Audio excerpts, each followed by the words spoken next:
They say revenge tastes sweetest when served cold. But in my case, it wasn't about revenge at all. It was about respect. Sitting across from my father at that Thanksgiving table as he dismissed my career to his colleagues, calling me just a secretary. With that dismissive wave of his hand, I felt a strange calm. Because in exactly 12 hours, he would walk into the boardroom and discover that his new managing partner, the one who would determine his future at the firm, was his own daughter. The daughter he never thought would amount to anything in the business world. Before we jump back in, tell us where you're tuning in from, and if this story touches you, make sure you're subscribed, because tomorrow I've saved something extra special for you. The aroma of roasted turkey and fresh-baked pumpkin pie filled my parents' home, but all I could smell was the stifling scent of my father's expectations. Expectations I'd never been able to meet, at least not in his eyes. The house buzzed with conversation as my father's legal colleagues and their families gathered for our annual Thanksgiving celebration. My mother floated between groups with practiced ease, the perfect hostess as always, while my younger brother, Jake, held court near the fireplace, regaling everyone with stories from his first year at law school. My name is Olivia Mitchell. Until yesterday, I was just the daughter who had settled for a corporate job instead of following the family tradition of practicing law. At least, that's how my father, Jonathan Mitchell, founding partner at Mitchell, Reynolds and Associates, one of Boston's most prestigious law firms, had always seen me. I had stopped by the kitchen to refill my wine glass when I overheard my father's voice from the adjacent dining room. He was speaking to Douglas Harrington, a senior partner at a rival firm who had recently joined my father's practice. "And what about your daughter?" Douglas was asking. "Olivia, right? What field of law did she go into?" There was a brief pause, just long enough for me to know what was coming. "Oh, Olivia?" My father's voice carried that familiar note of dismissal that I'd heard 1,000 times before. "She's not in law. She's just a secretary at Morrison Enterprises. Corporate work, you know. Decided the law wasn't for her." Just a secretary, 3 words that erased my MBA from Wharton, my 6 years of strategic consulting at McKinsey, and my recent appointment as Morrison Enterprises' new chief operating officer. 3 words that negated everything I had built outside the narrow path my father had envisioned for me. "Dad's still hoping I'll come to my senses," I said, stepping into the dining room with a smile that didn't quite reach my eyes. Douglas looked momentarily uncomfortable, but my father merely shrugged. "Well, it's not too late to consider law school," he said, swirling the scotch in his glass. "Jake's thriving at Harvard Law. First year and already catching the attention of his professors." "I'm happy for Jake," I said evenly, "but I'm also quite happy with my career choices." "Of course you are, sweetheart," my father replied, with that patronizing smile he reserved for what he considered my youthful stubbornness. "And there's nothing wrong with administrative work. Every firm needs good support staff." Douglas cleared his throat. "What exactly do you do at Morrison, Olivia?" Before I could answer, my father interjected. "She's executive assistant to one of their VPs, aren't you, Liv? Scheduling meetings, managing correspondence, that sort of thing." I took a slow sip of my wine. For 6 years, I had corrected him each time he diminished my role. For 6 years, I had patiently explained the complexity and importance of my positions. For 6 years, he had nodded politely and then immediately forgotten, or chosen to forget, every word I said. "Something like that," I replied, choosing my battles. Tomorrow would bring clarity enough. "Dinner's ready," my mother called from the doorway, providing a welcome interruption. As everyone moved toward the dining table, Douglas touched my arm lightly. "For what it's worth," he said quietly, "Morrison Enterprises is a powerhouse. Any position there is impressive." I thanked him with a genuine smile, appreciating his attempt at kindness. If only he knew what Monday would bring. The truth was that 6 months ago, I had been recruited to join Morrison Enterprises as their chief operating officer after spending years helping companies streamline operations and maximize profitability at McKinsey. The CEO, Eleanor Morrison, had personally sought me out after seeing my presentation at a business conference in Chicago. What had started as a consulting engagement had transformed into an offer I couldn't refuse, a C-suite position with equity, in one of the fastest-growing corporations in the Northeast. But that wasn't all. 3 weeks ago, Eleanor had called me into her office with surprising news. Morrison Enterprises was expanding and needed specialized legal expertise. They were acquiring a controlling interest in a mid-sized law firm with an excellent reputation but outdated management practices. A firm that could benefit from modern operational leadership while providing Morrison with dedicated legal services. That firm was Mitchell, Reynolds, and Associates, my father's life's work. "We're not looking to dismantle it," Eleanor had assured me. "Just modernize it, make it more efficient, more profitable. And given your background, I thought you might be the perfect person to oversee the transition." "My father is the founding partner," I'd said, still processing this unexpected collision of my professional and personal worlds. "Yes, and he'll remain a key figure," Eleanor replied. "But as majority stakeholder, Morrison Enterprises will be installing a managing partner to align the firm with our corporate structure. I'd like that person to be you, Olivia." I had taken the weekend to consider the offer, wrestling with the implications. I knew my father's firm was struggling. He'd never admit it. But industry whispers had reached me even before I joined Morrison. The old guard of legal practices was facing unprecedented challenges from technology, changing client expectations, and more nimble competitors. My father, brilliant as he was in the courtroom, was resistant to change, clinging to traditions that were slowly suffocating his firm. Taking this role meant I would effectively become my father's boss.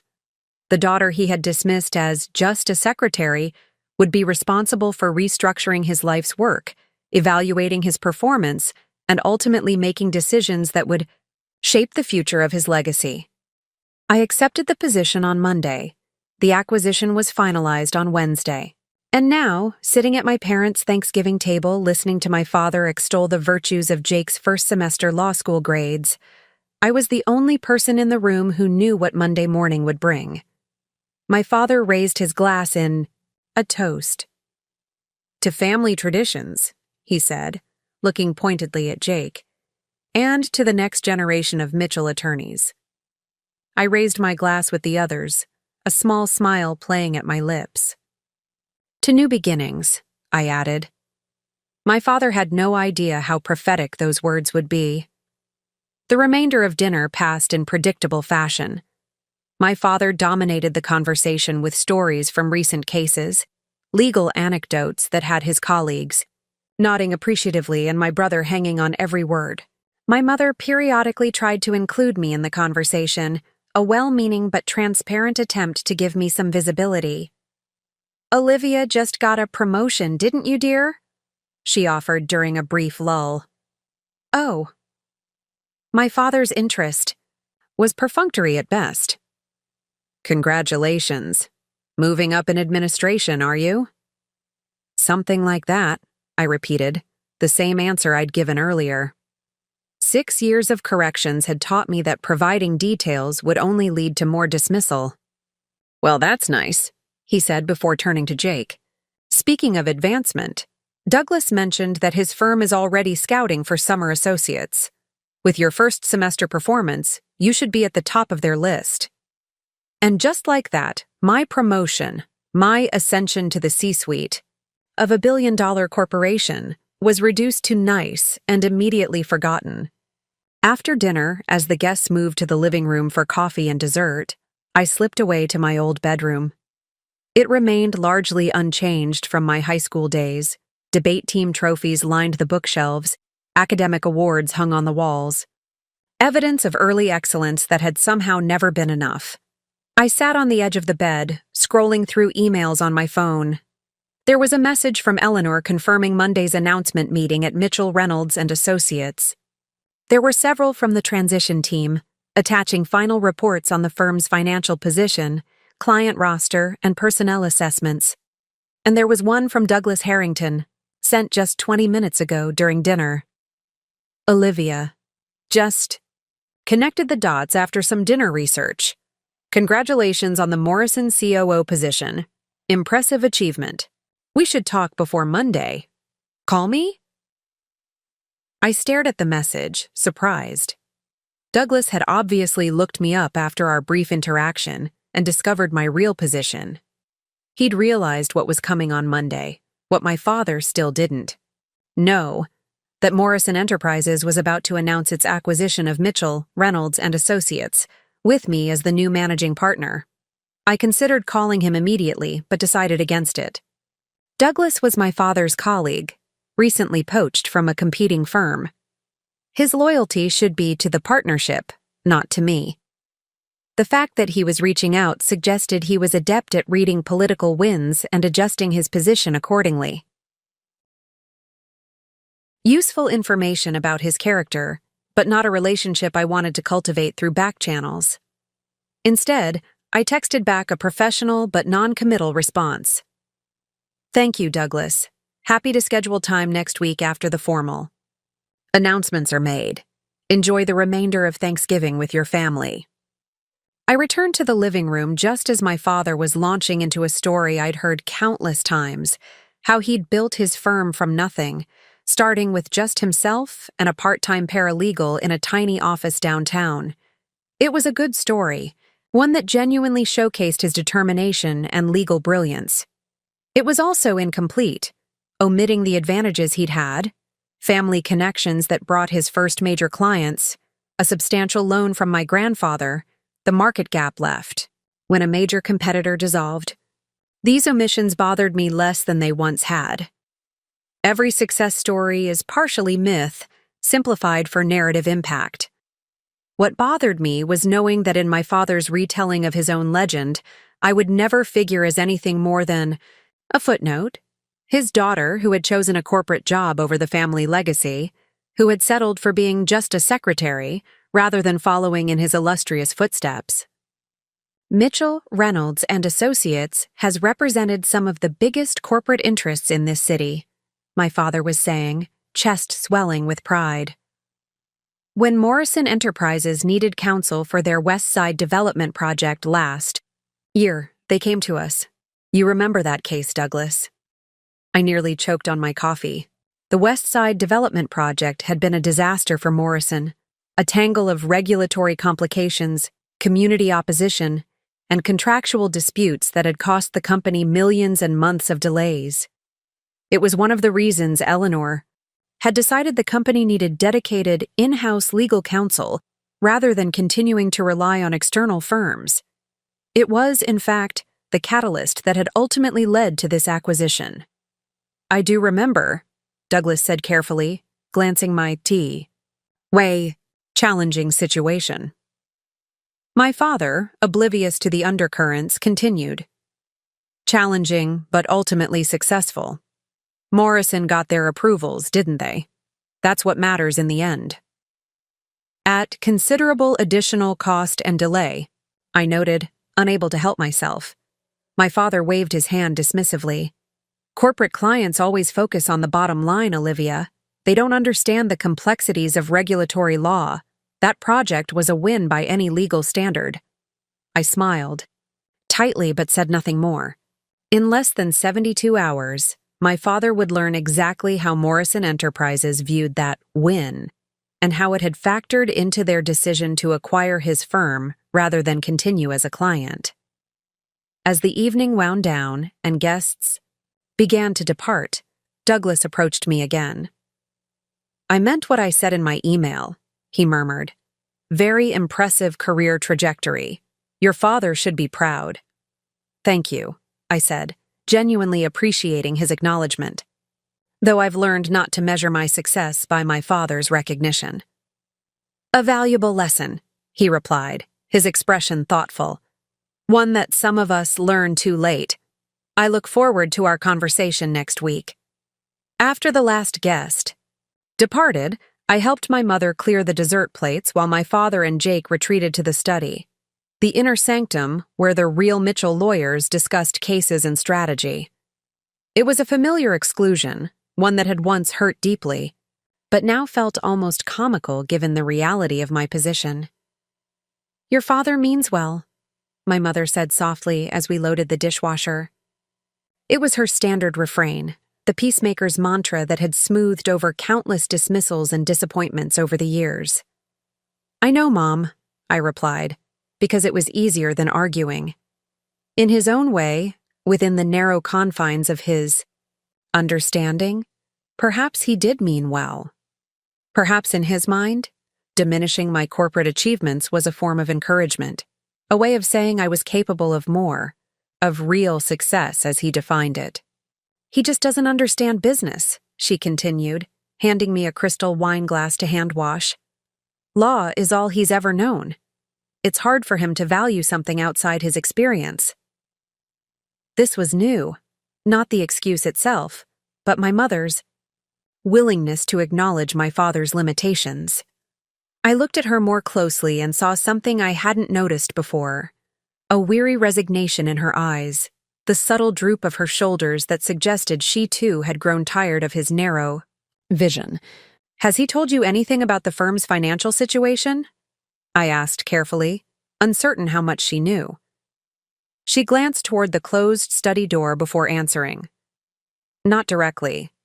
But I see the bills, Olivia. I hear the phone conversations. He thinks I don't notice. Things have been strained? Would it upset you if there were significant changes at the firm?"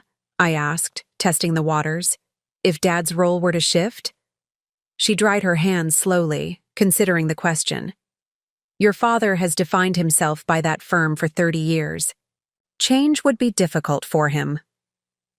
She paused, meeting my eyes directly. "But sometimes difficult things are necessary. Sometimes they're even overdue." Preparing and narrating this story took us a lot of time, so if you are enjoying it, subscribe. To our channel, it means a lot to us. Now back to the story. In that moment, I saw my mother clearly, not as the perpetual mediator between my father and me, but as a woman who had spent decades accommodating a man whose vision had room for only one version of success. A woman who perhaps understood more than she had ever let on. "Significant changes are coming, Mom," I said quietly, "and I'm going to be part of them." Her eyes widened slightly, then softened with understanding.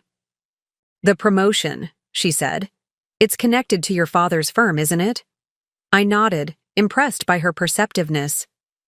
"Morrison Enterprises has acquired a controlling interest in Mitchell, Reynolds, and Associates. I'll be overseeing the transition and serving as managing partner." She absorbed this information in silence, then surprised me by breaking into a smile, not her usual gentle, placating smile, but something fiercer, almost mischievous. "So on Monday morning, my daughter, who is just a secretary, will become her father's boss."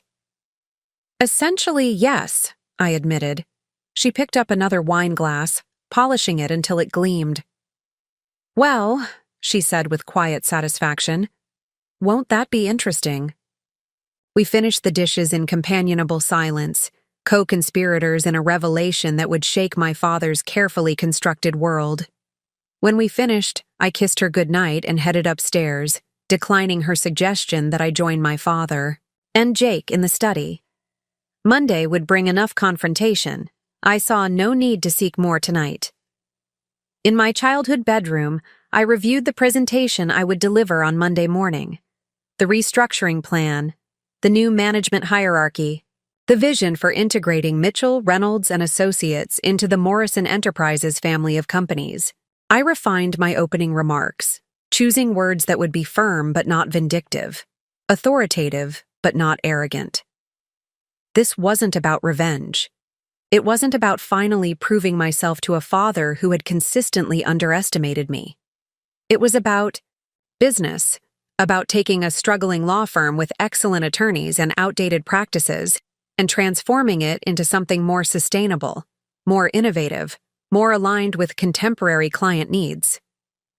If that transformation also forced my father to recognize my capabilities, to acknowledge my expertise in the business world he had so often dismissed, well, that would simply be a secondary benefit. I closed my laptop and prepared for bed, mentally, rehearsing what I would say when I finally saw the recognition dawn in my father's eyes. Not, "I told you so." I was beyond such petty triumphalism. Perhaps something more measured. I look forward to working together in this new capacity. Professional, dignified, the kind of response that would emphasize the gulf between his perception of me and the reality of what I had become. As I drifted toward sleep, I found myself thinking not about my father's impending realization, but about all the other women who had been dismissed, overlooked, and underestimated throughout their careers. The ones who had been called just something, just a secretary, just a teacher, just a nurse, just a housewife, as though these roles lacked complexity, skill, or value. Monday's revelation wouldn't just be about setting the record straight with my father. It would be about challenging a mindset that diminished not only my accomplishments, but those of countless others who had been casually relegated to the margins, of respect. With that thought, I fell asleep in my childhood bed for the last time as just a secretary in my father's eyes. When I returned for the next family gathering, everything would be different, not because I would have changed, but because his perception would finally have to align with reality. And reality, in this case, was that his dismissive attitude was about to meet its corporate reckoning. The weekend between Thanksgiving and that fateful Monday morning stretched like an eternity. I returned to my downtown apartment on Friday, politely declining my mother's invitation to stay through the weekend. "Work to prepare," I'd explained, which wasn't untrue. The Morrison-Mitchell integration would be complex, requiring careful handling to minimize disruption to clients and preserve the firm's strengths while addressing its weaknesses. But the real reason I couldn't stay was simpler. I couldn't maintain the pretense anymore. For years, I'd nodded along as my father diminished my career, swallowed my corrections when they fell on deaf ears, accepted his dismissals as an unchangeable reality of our relationship. Now, knowing what Monday would bring, that accommodation felt impossible. Better to retreat to neutral territory than risk revealing what was coming. My mother had hugged me at the door with unusual force. "Call me after," she'd whispered, a co-conspirator in the transformation about to unfold. My father had offered a distracted goodbye from his study doorway, already turning back to his conversation with Jake before I'd even stepped onto the porch. Now, Monday morning had arrived. I stood in my walk-in closet, considering my options with more care than usual. Today's outfit wasn't just professional attire, it was armor, a visual statement of authority and competence. I selected a charcoal, gray suit with subtle burgundy pinstripes, custom-tailored Italian wool with clean lines that communicated precision without ostentation. I paired it with a silk blouse in a deeper burgundy and heels that added 2 inches to my height without compromising my ability to stand comfortably through long meetings. No, just a secretary here. Every element of my appearance was designed to project the executive I had become while my father wasn't paying attention. I arrived at Mitchell, Reynolds, and Associates' offices at 7:30 a.m., a full hour before the all-hands meeting scheduled to announce the acquisition. Eleanor Morrison was already there, reviewing the presentation in the main conference room. "Are you ready for this?" she asked, looking up as I entered. At 62, Eleanor radiated the confident authority that came from decades of successful leadership, her silver hair cut in a sleek bob that framed sharp, observant eyes. She had built Morrison Enterprises from a small real estate development company into a diversified corporate powerhouse, navigating recessions, market shifts, and industry transformations with remarkable adaptability. "As ready as possible," I replied, setting my briefcase on the polished mahogany table, a table I knew had been in this conference room since my father founded the firm. A piece he often mentioned had been purchased with the proceeds from his first major case victory.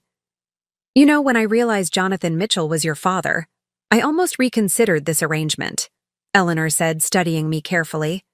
Mixing family and business can be combustible. If my father had recognized my business acumen at any point in the last 6 years, that might be a valid concern, I said with a wry smile. But since he still thinks I'm a secretary, I'd say the professional relationship has ample room to develop independently of the personal one. Eleanor laughed, a short, appreciative sound. Fair point. And to be clear, this isn't why I selected you for the role. Your work as COO has been exemplary. You've streamlined our operations, identified inefficiencies I didn't even know existed, and improved our profitability across multiple divisions. The fact that you happen to have insight into the Mitchell firm culture is merely a bonus. I appreciate that, I said sincerely. In the 6 months I'd worked with Eleanor, I'd come to respect her straightforward leadership style and strategic vision. She didn't offer false praise or sugarcoat feedback, which made her genuine approval all the more valuable. The transition team has prepared individual meetings with all senior partners immediately following the announcement, I said, returning to business. We've prioritized addressing their concerns about autonomy and compensation structure. Good, Eleanor nodded. Law firms are particularly sensitive to governance changes. Lawyers tend to believe they should be running things, not being run. I'm intimately familiar with that perspective, I said dryly, thinking of my father's decades of dinner table pronouncements about how the world should operate. We spent the next 45 minutes reviewing key points and potential challenges. By 8:15, partners and associates had begun filtering into the building, curious about the unexpected all-hands meeting. By 8:25, the conference room was filling, with attorneys in well-cut suits, their expressions ranging from mildly interested to openly concerned.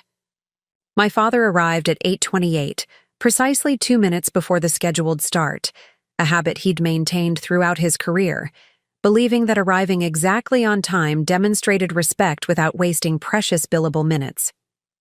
He entered with Douglas Harrington at his side, deep in conversation about a pending case, and took his customary seat at the head of the table without initially registering my presence on the dais at the front of the room. When he finally looked up and saw me standing beside Eleanor, confusion flickered across his face. A brief, uncomprehending frown quickly replaced by polite acknowledgement. He clearly assumed I was there in some administrative capacity, perhaps as Eleanor's assistant. The thought that I might be central to the meeting hadn't even occurred to him. At precisely 8:30, Eleanor stepped forward. Good morning, everyone. Thank you for adjusting your schedules for this important announcement. For those who don't know me, I'm Eleanor Morrison, CEO of Morrison Enterprises. The room quieted immediately. While not everyone might recognize Eleanor on sight, her name carried significant weight in Boston business circles. As of last Wednesday, Morrison Enterprises has acquired a controlling interest in Mitchell, Reynolds and Associates, she continued without preamble. This acquisition represents an exciting opportunity for both organizations. Mitchell, Reynolds brings exceptional legal expertise and a distinguished reputation. Morrison brings capital resources, operational efficiency, and an expanded client network. I watched my father's face as Eleanor's words registered. His expression shifted from professional interest to shock, his spine stiffening as he realized what was being said. His firm, his life's work, had been acquired without his knowledge or involvement. This change in ownership structure will bring several immediate benefits, Eleanor continued smoothly.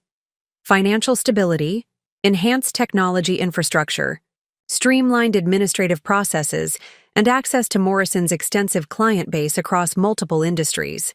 What it will not change is the core legal excellence that has defined Mitchell, Reynolds for 3 decades. My father's eyes darted around the room, taking in the reactions of his partners, many of whom appeared as surprised as he was. Douglas? Harrington, however, maintained a carefully neutral expression, having had advance warning through his research after Thanksgiving dinner. To ensure a smooth transition and effective integration, we are appointing a new managing partner who will oversee the firm's operations and strategic direction while reporting directly to Morrison Enterprises' executive leadership, Eleanor said, turning toward me. Many of you may not know Olivia Mitchell, though you certainly know her father, Jonathan.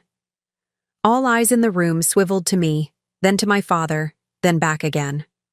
My father's face had gone completely still, as though any movement might shatter his carefully maintained composure. Olivia joined Morrison Enterprises 6 months ago as our chief operating officer after an impressive career at McKinsey, where she specialized in professional services optimization. Her understanding of both operational excellence and the unique culture of legal practices makes her ideally suited to lead Mitchell Reynolds into its next chapter. I'll now turn the floor over to Olivia to outline the transition plan. As I stepped forward, I met my father's gaze directly for the first time. His eyes held a complex mixture of emotions: disbelief, confusion, the beginning edges of anger, and something else I couldn't quite identify. In 32 years, I had never seen him look at me quite that way, as though seeing a stranger where his daughter should be. "Thank you, Eleanor," I began, my voice steady and assured. As Eleanor mentioned, I'm Olivia Mitchell. While some of you know me as Jonathan's daughter, today I'm speaking to you as Morrison Enterprises' COO and your new managing partner. I paused, allowing the murmurs that rippled through the room to subside. My father remained silent, his gaze never leaving my face. Let me start by acknowledging what many of you must be feeling: concern about what this acquisition means for your practice, your autonomy, and your future with the firm. Those are valid concerns that deserve straightforward answers. I proceeded to outline the transition plan, explaining the operational changes that would be implemented immediately, the technology upgrades scheduled for the first quarter, and the expanded client opportunities that would become available through Morrison's network. I detailed the new compensation structure, which preserved the partner profit-sharing model, while introducing performance metrics focused on client satisfaction rather than solely billable hours. Throughout my presentation, I maintained direct eye contact with partners around the room, including my father. I spoke with the authority that came from intimate knowledge of both organizations and a clear vision for their integration. Not once did I apologize or qualify my expertise, a habit many women develop in male-dominated environments. I owned the room because I had earned the right to do so, regardless of my father's long-standing dismissal of my capabilities. When I concluded the formal presentation, I opened the floor for questions. Several hands rose immediately. "Robert Fisher, Tax Division," said a silver-haired partner near the middle of the table. "Can you clarify how practice area leadership will be determined under the new structure? Will existing department heads retain their positions?" "Excellent question," I responded.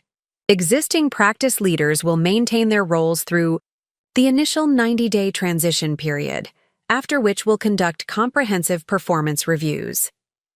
Those who demonstrate both legal expertise and alignment with our new operational approach will absolutely continue in leadership positions. This isn't about wholesale replacement, but strategic optimization." Another hand rose. "Melissa Kendrick, Family Law. Will Morrison be directing us to prioritize certain types of cases or clients over others? Many of us chose Mitchell because of its commitment to maintaining a diverse practice that includes pro bono and community service work." "The Morrison philosophy aligns perfectly with that approach," I assured her. "We believe that community engagement enhances firm reputation and attorney satisfaction, which ultimately benefits the bottom line. The pro bono program will not only continue but expand, with dedicated administrative support to maximize impact while minimizing burden on attorneys." Questions continued for nearly 30 minutes, covering everything from office locations to IT systems to client conflicts. I answered each with detailed knowledge and clear direction, occasionally deferring to Eleanor for Morrison's specific policies, but otherwise demonstrating complete command of the integration strategy. My father remained silent throughout, his expression gradually shifting from shock to a careful neutrality that revealed nothing of his thoughts. Only those who knew him well, as I certainly did, would recognize the tension in his jaw, the slight tightening around his eyes that signaled tightly controlled anger. As the session concluded, I addressed the room one final time. Individual meetings with senior partners will begin at 10 a.m. as listed in the schedule being distributed now. In the meantime, please review the transition materials provided in your packets. My door is open for any additional questions or concerns. As people began to disperse, murmuring among themselves, my father finally rose from his seat.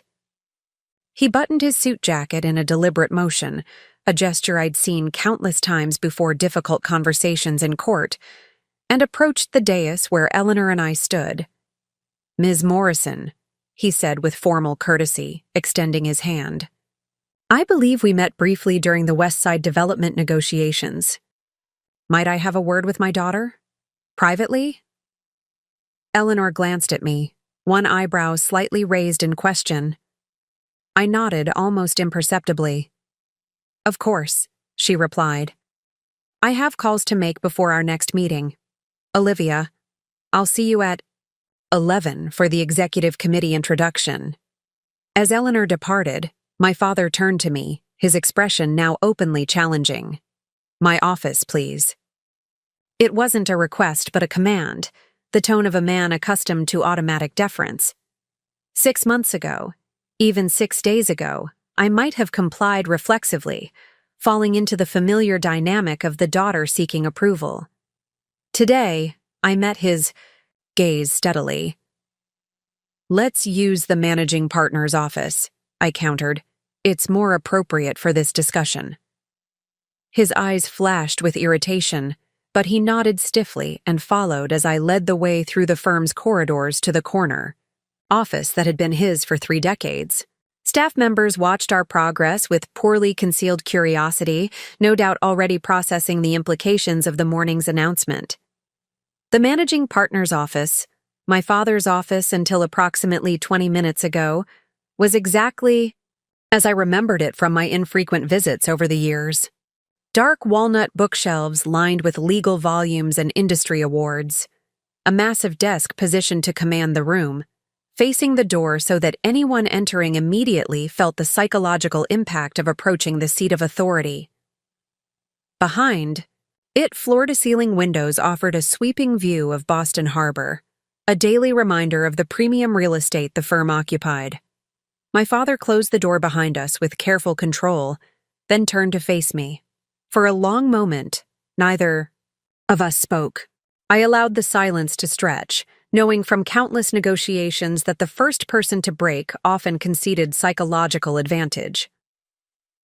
"When were you planning to tell me?" he finally asked, his voice tight with suppressed emotion. "About the acquisition or about my role in it?" I replied calmly. "Either. Both."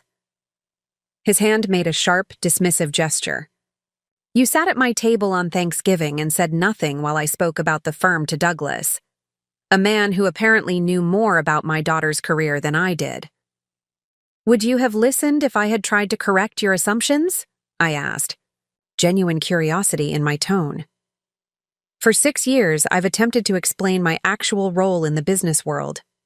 For 6 years, you've consistently reduced it to just a secretary, regardless of evidence to the contrary. He flinched slightly at the quotation of his own words. "That's not fair, Olivia. I've always supported your choices, even when they diverged from the family tradition." "No," I interrupted firmly. "You've tolerated my choices while making it abundantly clear you found them disappointing. There's a significant difference." He moved to take his customary seat behind the desk, then hesitated, the new reality of our positions suddenly apparent. Instead, he chose one of the client chairs facing the desk, lowering himself into it with deliberate dignity. "So, this is what?" he asked after another silence. "Revenge for perceived slights? A daughter's rebellion against her father's expectations?" "This is business," I replied, remaining standing rather than taking the seat that was now legitimately mine. Morrison Enterprises needed dedicated legal counsel integrated into our corporate structure. Mitchell, Reynolds needed capital infusion and operational modernization to remain competitive in a changing market. The synergy was obvious from a strategic perspective. And the fact that it places you in authority over me? Was that merely coincidental? His skepticism was evident. The fact that I am uniquely qualified to understand both Morrison's corporate needs and Mitchell's legal culture made me the optimal choice for managing the integration, I said. Would I have been selected for this role if I weren't exceedingly good at what I do? No. Did my familiarity with the firm's founding partner factor into the final decision? Probably. Business decisions rarely have single variables. My father studied me with new eyes, as though trying to reconcile the composed executive before him with the daughter he thought he knew. "Your mother knew," he said suddenly. "She wasn't surprised by any of this, was she?" "I told her on Thanksgiving night," I admitted. "After you and Jake retreated to the study." He nodded slowly, processing this additional layer of realization. "I see." "Do you?" I asked, softening my tone slightly. "Do you really see, Dad? Because what I need you to understand is that this isn't about you at all. This is about me, building a career based on my actual talents and interests, not on a predetermined path that might have made you proud, but would have made me miserable." "You could have been an exceptional attorney," he said, a hint of the old dismissal returning. "Top of your class at Stanford, perfect LSAT scores. You had every advantage." "I would have been a mediocre attorney at best," I corrected him. "Because I have no passion for law. What I do have is a gift for systems, for seeing inefficiencies and remedying them, for building operational frameworks that allow talented specialists to do their best work without administrative friction. That's not something to be dismissed as just anything. It's a skill set that has built my career and, incidentally, will now save your firm." He looked up sharply. "Save it? Mitchell, Reynolds doesn't need saving. We're one of the most respected firms in Boston." "Respect doesn't pay the bills, Dad. The firm has been operating at a loss for the past 3 quarters. Your lease on this premium office space is up for renewal at significantly increased rates. Your technology infrastructure is a decade behind industry standards, costing you thousands in wasted attorney hours. And your client acquisition rate has dropped 15% year over year as younger corporate counsel seek firms with more modern approaches." Each fact landed like a physical blow. I wasn't sharing anything he didn't already know on some level, but hearing it articulated so clearly, by his daughter no less, forced a confrontation with reality he had been avoiding. "How do you know all this?" he asked quietly. "Due diligence," I replied. Morrison's acquisition team conducted a thorough analysis before making the offer. The firm's finances are concerning but not terminal. With proper operational guidance and capital investment, Mitchell, Reynolds can return to profitability within 18 months. That's the business case for this acquisition. My father sat back in the chair, suddenly looking older than his 63 years. For the first time in my adult life, I saw uncertainty in his expression, the foundation of his professional identity shifting beneath him. "What happens to me in this new structure?" he asked finally. "That depends largely on you," I said. "Honestly, your legal expertise remains valuable. Your client relationships are significant assets. You could continue as a senior partner focused on high-value cases, freed from the administrative burdens that have increasingly consumed your time, or—" I paused, considering whether to voice the alternative. "Or?" he prompted. Or you could choose to see this as an opportunity to mentor the next generation of attorneys while gradually transitioning toward retirement. Eleanor and I have discussed creating an emeritus position that would preserve your status and income while reducing your workload. He absorbed this in silence, his expression unreadable. Then, with the resilience that had defined his career, he straightened in his chair. "I'm not ready for emeritus status," he said firmly, "and I have questions about this integration plan. Your presentation glossed over several key operational details that could significantly impact our practice areas." I felt a smile tugging at the corner of my mouth. This was the Jonathan Mitchell I knew. Never down for long, always ready to engage with the substance of a challenge. "Your individual meeting is scheduled for 10:30, I said. "Bring your questions. I'll have answers." He stood, adjusting his tie with habitual precision. "I've underestimated you," he said, the admission clearly difficult for him. "That won't happen again." "Good," I replied simply. "Because Mitchell, Reynolds deserves the full benefit of both our talents, working in alignment rather than at cross purposes." He moved toward the door, then paused with his hand on the knob. "Does Jake know?" "No," I said. "I thought that conversation should come from you." He nodded, accepting this small consideration. "Olivia," he said, using my full name rather than the diminutive Liv he had favored since my childhood. "You really are the COO of Morrison Enterprises?" "I really am," I confirmed. "C-suite position, equity stake, executive board seat. Everything you dismissed as administrative support is actually strategic leadership." He shook his head slightly, more at himself than at me. "I'll see you at 10:30 then." As the door closed behind him, I moved behind the desk and sat in the chair that had been his for 30 years, the seat from which he had directed the firm, mentored associates, built his reputation as one of Boston's premier attorneys. Leather was worn in places that matched his frame, shaped by decades of his presence. I ran my hands along the smooth wood of the desk surface, taking in the view of the harbor from this new perspective. This wasn't triumph, or at least, not merely triumph, it was responsibility. The lives and careers of everyone at Mitchell, Reynolds now depended in part on my leadership, my vision, my ability to navigate the complex integration ahead. My phone buzzed with a text from my mother. "How did it go?" I replied with simple honesty. "Challenging but necessary. He's processing." Her response came quickly. "Having dinner with both my C-suite executives tonight. 7 p.m., don't be late." I smiled at the screen, appreciating her immediate acknowledgement of the new reality. Then, I set the phone aside and turned to the transition materials spread before me. The real work was just beginning. The revelation had occurred. The recognition, however, reluctant, had been achieved. Now came the far more difficult task of proving day after day, meeting after meeting, decision after decision, that I deserved not just my father's belated respect, but the trust of an entire firm that was now under my leadership. Being dismissed as just a secretary had been frustrating. Being recognized as a capable executive would be validating.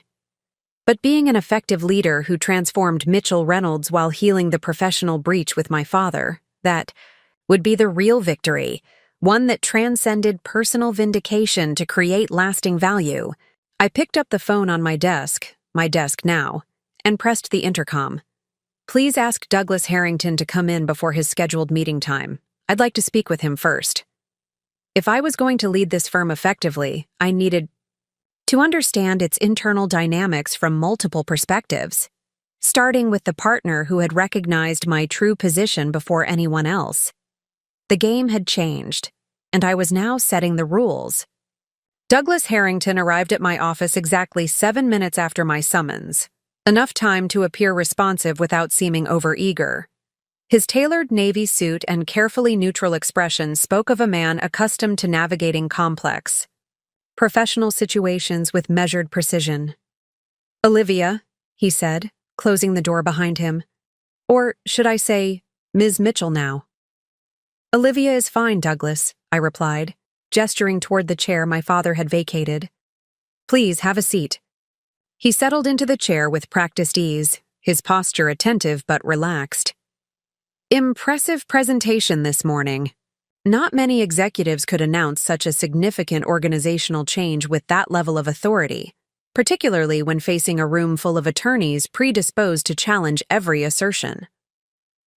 Thank you, I acknowledged, recognizing the compliment as genuine despite its careful delivery. Though I suspect you weren't as surprised as the rest of the room, given your message after Thanksgiving dinner. A slight smile crossed his face. I make it a habit to research people I meet in professional contexts.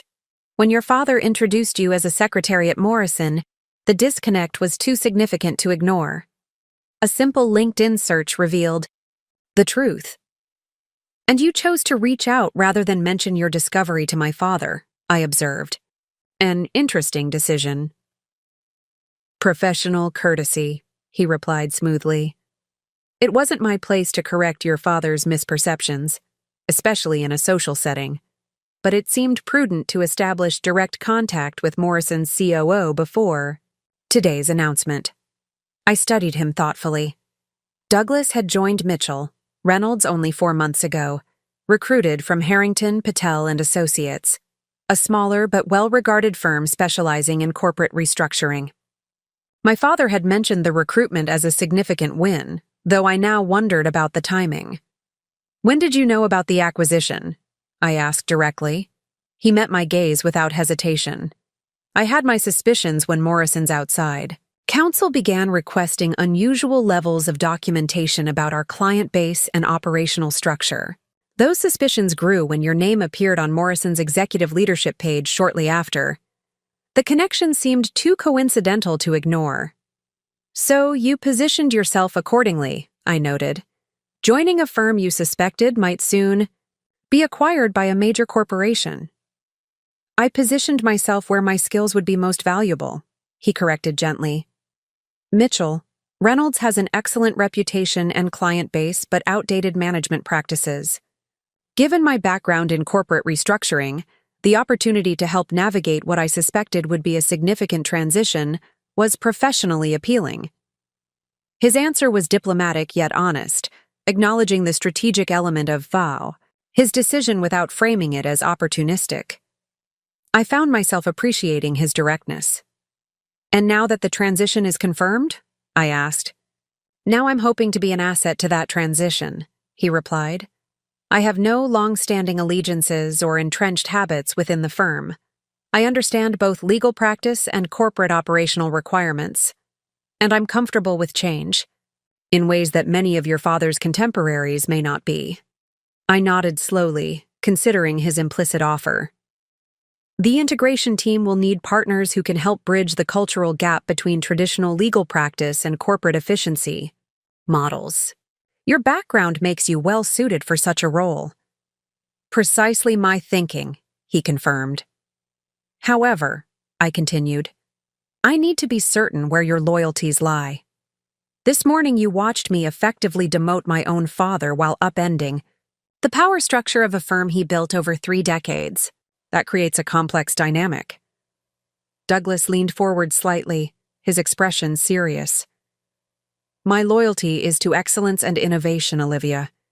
Your father built something remarkable for its time, but times change. Legal practices that fail to evolve will ultimately fail their clients and their attorneys. I joined Mitchell Reynolds because I saw potential for evolution. If Morrison Enterprises and your leadership are the catalysts for that evolution, then my professional interests align perfectly with your vision. It was a good answer. Perhaps too good, too carefully calibrated to what I wanted to hear. But professional relationships aren't built on perfect trust. They're built on aligned interests and demonstrated reliability over time. I'm forming a transition committee of 5 partners to help implement the integration plan, I said, making a decision. I'd like you to serve as one of those partners, focusing specifically on restructuring the firm's client engagement model to align with Morrison's more consultative approach. "I'd be honored," he replied, his expression revealing genuine pleasure at the opportunity.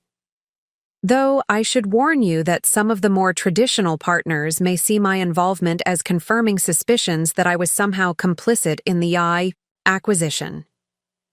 "Let them," I said with a slight shrug. "Their suspicion of you is less problematic than their potential resistance to necessary changes. Better to channel that resistance toward you than toward the entire integration process." He laughed softly, appreciating the strategic calculation. "Using me as a lightning rod. Efficient." "I prefer to think of it as appropriate resource allocation," I countered with a small smile. "Your recent arrival makes you an easy target for displaced frustration, but also positions you perfectly to absorb it without the personal investment that longer-tenured partners might feel." "Fair assessment," he conceded. "And my scheduled meeting?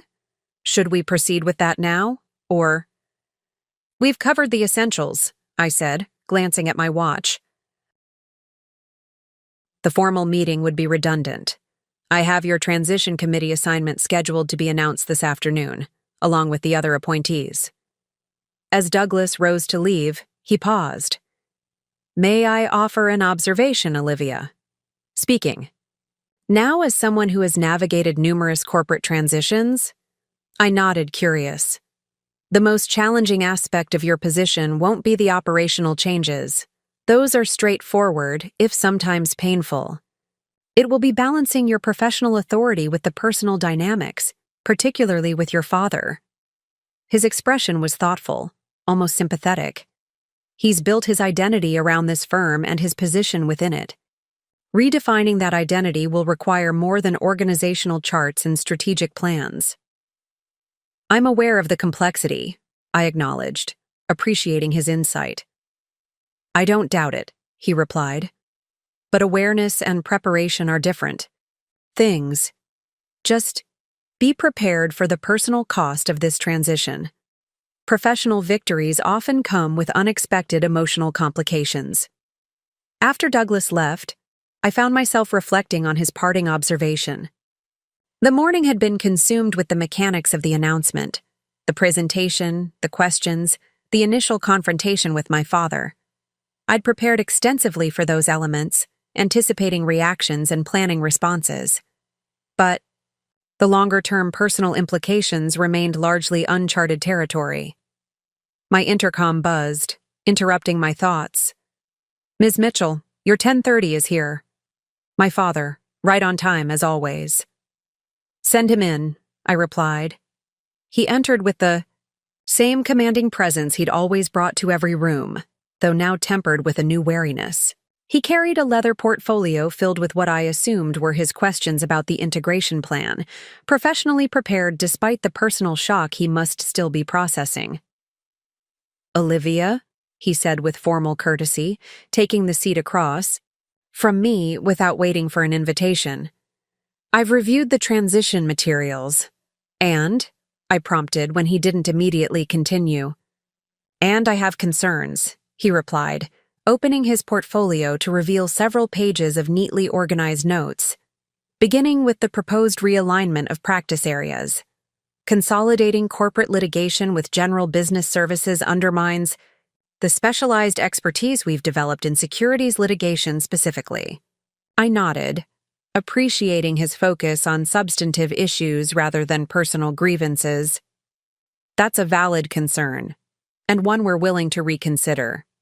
The initial proposal was based on Morrison's corporate structure, but we're open to preserving specializations that represent competitive advantages." For the next 45 minutes, we engaged in a detailed discussion of the integration plan. My father raising thoughtful questions about everything from client transition protocols to partner compensation adjustments, me providing substantive responses while noting areas where his insight suggested potential refinements to our approach. It was the most productive professional conversation we'd ever had.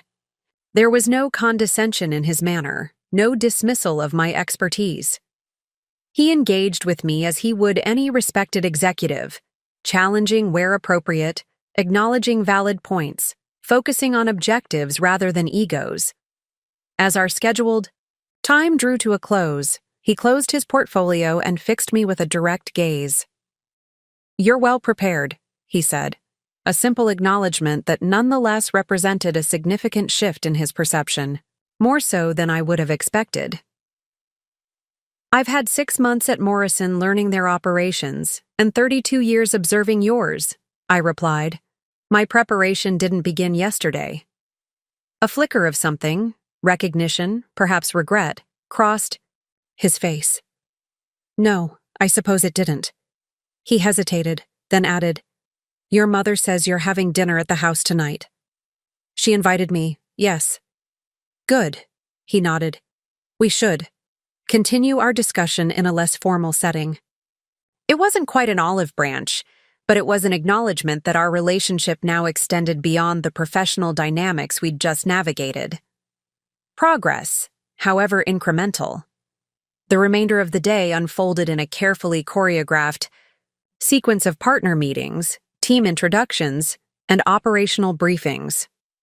I moved through these interactions with focused efficiency, establishing my authority not through asserting position, but through demonstrating competence, answering questions directly, making decisions clearly, showing genuine interest in preserving what worked while improving what didn't. By late afternoon, the initial shock of the announcement had given way to a cautious pragmatism among most partners. There were exceptions, of course. 2 senior partners made their resistance plainly evident, questioning every aspect of the PSI integration plan with barely concealed hostility. I noted their objections respectfully but firmly maintained direction, neither antagonizing nor appeasing them. At 5:45 p.m., as I was reviewing notes from the day's meetings, my mother texted, "Dinner at 7, Jake will be there too. Warned him to be on best behavior." I smiled slightly at the phone screen, appreciating my mother's clear positioning. Her message conveyed not just logistics, but alignment. She was preparing the family environment just as carefully as I had, prepared the professional one. I arrived at my parents' home at 6:55 p.m., deliberately early to have a moment with my mother before my father and Jake arrived. She met me at the door with a warm embrace. "The returning conqueror," she said with a hint of teasing pride as she ushered me inside. "Hardly a conquest, Mom," I demurred. "Just a business integration." She hummed non-committally, leading me toward the kitchen where delicious aromas suggested she'd prepared my favorite pasta. "And how did the business integration go with your father this morning?" "Better than expected," I admitted. "He's processing the change professionally, focusing on substantive issues rather than personal dynamics." "That's his way," she nodded, stirring the sauce simmering on the stove. "Jonathan retreats to professional competence when emotional terrain becomes unfamiliar. It's why he's an excellent attorney and a sometimes challenging father." Her insight struck me as both accurate and surprisingly candid. My mother had always played the diplomatic peacemaker between my father and me, smoothing over his dismissals and my reactions with practiced social grace. This more direct acknowledgement of his limitations represented a shift in her own positioning. "You're different today," I observed. She smiled, her eyes crinkling at the corners. "Am I? Or am I simply free to be more fully myself now that's certain? Imbalances have been addressed?" Before I could respond to this intriguing suggestion, the front door opened, and my father's voice called out, "Elizabeth?" "We're home." My mother squeezed my hand briefly. "Let me handle Jake," she murmured. "He was quite upset after your father called him this afternoon." Jake entered the kitchen first, his expression a mixture of confusion and resentment when he saw me. At 25, my brother had always been the anointed heir to the Mitchell legal legacy, groomed, mentored, and celebrated for following the path our father had designated before he was even born. "So it's true," he said without preamble. "You've taken over Dad's firm." Morrison Enterprises has acquired a controlling interest in Mitchell, Reynolds, and I'm managing the integration as the new managing partner, I corrected gently. It's a business transaction, Jake, not a palace coup. My father appeared behind him, placing a restraining hand on his shoulder. Let's discuss this civilly over dinner, he said, his tone making it clear this wasn't a suggestion. Your mother has gone to considerable effort. Dinner began with tense silence, broken only by my mother's deliberate small talk about the weather and an upcoming charity event. I followed her lead, responding with appropriate interest while giving my father and brother space to adjust to the new dynamic. Finally, after serving the main course, my mother addressed the elephant in the room. Jake, I understand today's news came as a shock, but I expect you to show your sister the same professional courtesy you would any business executive. Her accomplishments deserve respect, not resentment. Jake flushed, pushing pasta around his plate. I just don't understand why she never said anything. Sitting here at Thanksgiving, letting Dad talk about the firm while knowing all along. Would you have believed me? I asked quietly. If I had announced over turkey that I was Morrison's COO and about to become Dad's boss, would you have taken that seriously? Or would you have assumed I was exaggerating my position, as Dad has consistently done for years? My brother had the grace to look uncomfortable. You could have tried. I have tried, Jake. For 6 years I've corrected, clarified, and explained my actual career progression. It never mattered. The narrative in this family has always been that law is the only profession worthy of respect, and anyone choosing a different path is somehow settling for less. My father set down his fork with deliberate care. That's not entirely fair, Olivia. Isn't it? I met his gaze directly. When was the last time you described my career accurately to anyone? When have you ever spoken about my work with the same pride you show when discussing Jake's law school performance? A heavy silence fell over the table. My father looked genuinely taken aback, as though this perspective had never occurred to him. Your sister is right, my mother said softly, surprising us all. We've been unfair in how we've valued your different paths. Not intentionally, perhaps, but consistently. Mom, Jake began, but she raised a hand to stop him. Let me finish, Jacob. For 30 years, I've watched your father build his identity around legal practice, around a very specific definition of professional success. I've supported that vision because it made him happy and because it aligned with his genuine talents. But somewhere along the way, that personal preference became a family doctrine. The unquestioned assumption that the law was inherently superior to other professional pursuits. My father stared at her, clearly surprised by this frank assessment, from the woman who had always been his most steadfast supporter. When Olivia chose a different path, my mother continued, we failed to recognize that she was following the same principle your father did, pursuing work that aligned with her natural gifts. The only difference was the field, not the dedication, or the excellence. I never meant to dismiss your choices, Olivia, my father said quietly. I simply didn't understand them. Law has been my world for so long that I struggle to properly value work in other domains. I know, Dad, I acknowledged, feeling some of my own defensive tension ease. And I didn't come to dinner tonight to extract apologies or assign blame. What's done is done. What matters now is how we move forward, both professionally and as a family. Jake, who had been uncharacteristically quiet, finally spoke. So what happens to the firm now? To Dad's position? To my future there after graduation? A practical question, cutting to the heart of his immediate concerns. Typical Jake, always focused on the direct implications for his planned trajectory. The firm will continue operating under the Mitchell-Reynolds name as a subsidiary of Morrison Enterprises, I explained. Dad will remain a senior partner, focusing on high-value cases without the administrative burden he's carried for years. And your position after graduation remains secure, assuming you still want to join, knowing the organizational structure has changed. Of course I still want to join, he said, looking mildly offended at the suggestion.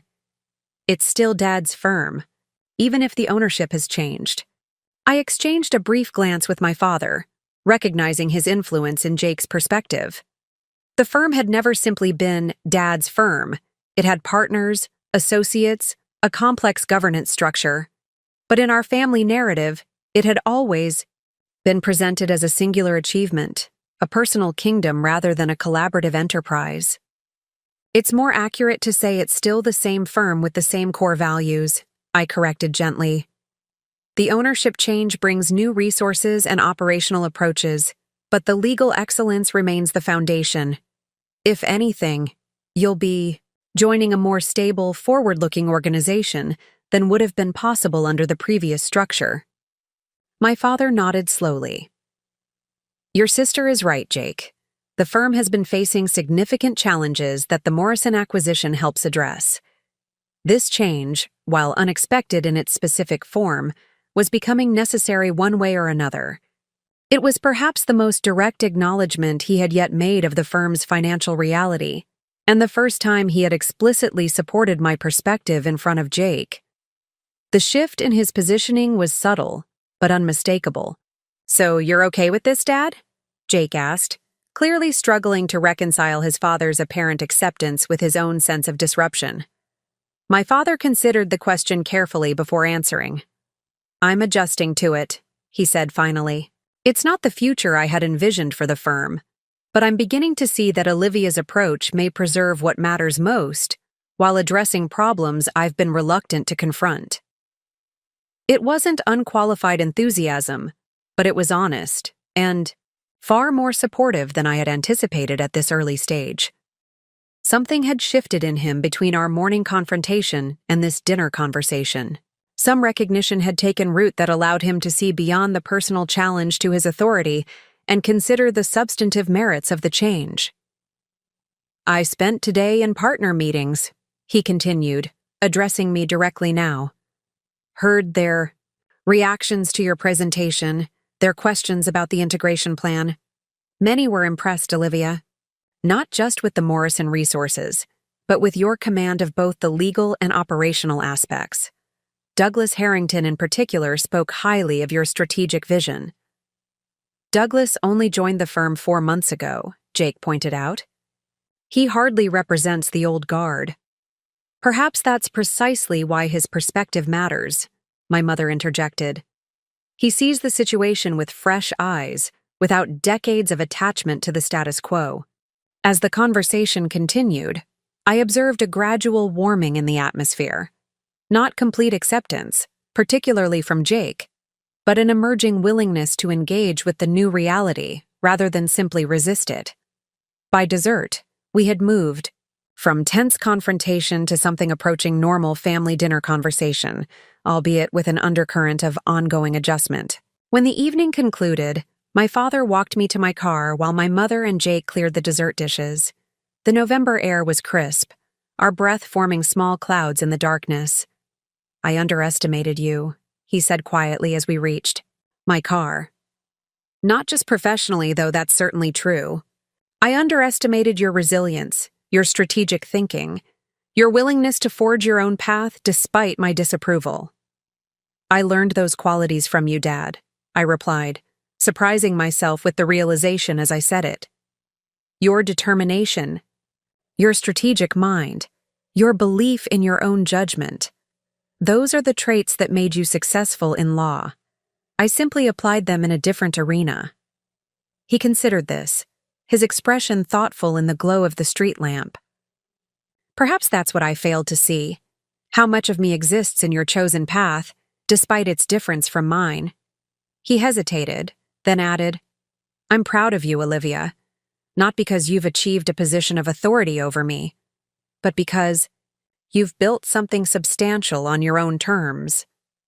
The words I had waited years to hear, acknowledgement not just of my success, but of the legitimacy of my chosen path. They affected me more deeply than I had anticipated, creating a warmth that had nothing to do with professional validation and everything to do with the father-daughter relationship that had always existed beneath our professional differences. "Thank you," I said simply, knowing he would understand the weight of those two words. As I drove away from my childhood home, I reflected on the day's journey, from the shock of the morning announcement to this moment of genuine connection with my father. The transition was far from complete, both professionally and personally.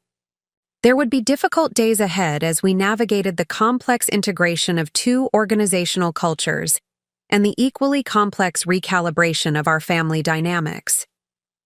But something fundamental had shifted. The dismissal that had defined our relationship for years, the casual diminishment of my work as just administrative, had been replaced by recognition, however belated. Not just recognition of title or position, but of capability, of strategic vision, of professional worth. I had entered Morrison Enterprises 6 months ago seeking professional growth and meaningful work. I hadn't anticipated that the path would lead me back to my father's firm, to a confrontation with the patterns of dismissal that had shaped our relationship for years. Yet here I was, navigating a business integration that was simultaneously healing a personal breach, creating value, not just for shareholders and clients, but for the family relationships that had seemed permanently constrained by misunderstanding. Sometimes the most powerful change isn't achieving external validation, but transforming how we allow others to define our worth. My father would never again see me as just a secretary, not because I had proven him wrong through position or power, but because I had finally broken through the narrative constraints that had limited his perception of my capabilities. And in that transformation lay a lesson more valuable than any professional achievement. True respect isn't commanded or demanded. It's earned through consistent excellence that eventually becomes impossible to dismiss, even by those most invested in maintaining their limiting perceptions. Tomorrow would bring new challenges, resistant partners to persuade, operational changes to implement, a brother still struggling to adjust to the new reality. But tonight, driving through the familiar streets of my childhood neighborhood toward my downtown apartment, I felt a quiet confidence that I was equipped for whatever came next. Not because I was now my father's boss, but because I had finally become fully myself.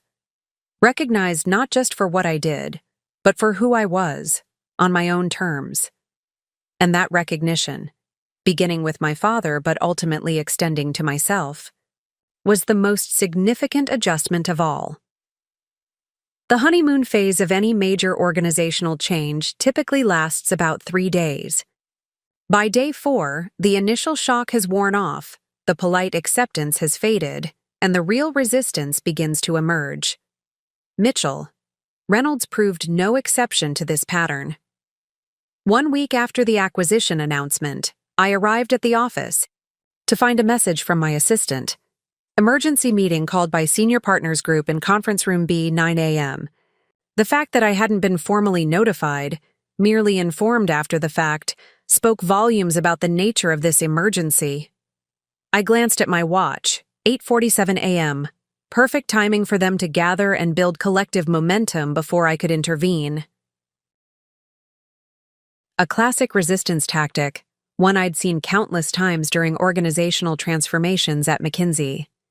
I considered my options quickly, burst in immediately and risk appearing defensive, arrive exactly on time and potentially face a united front, or arrive strategically late to disrupt their rhythm.